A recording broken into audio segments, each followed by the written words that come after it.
Hey guys, this is Northville Tech. In this video, we are going to learn how to add a new mailing address on Capital One. To start, go to the website at CapitalOne.com. Then sign in with your username and password. Once you're signed in, you will see your profile icon at the upper right corner of the screen. Beside it is a drop-down arrow. Click on the drop-down arrow beside your profile.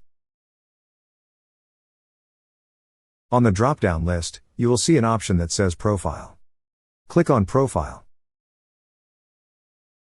Next, you will see here a section for your addresses. At the bottom part of the screen, you will see two options. Click on the option that says Add another mailing address. A pop-up text will then appear showing what you need to know. To continue, click on Add a mailing address.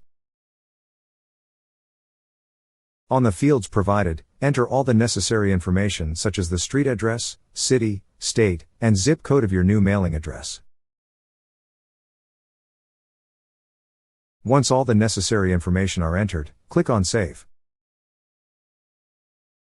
That's how you add a new mailing address on Capital One. Thank you so much guys for watching, and if you have not yet subscribed to our YouTube channel, please subscribe to our YouTube channel as we create tech videos almost every day. Also check out our website northvilletech.com for great tech articles, and our recommended resources in the description below for various sign-up bonuses.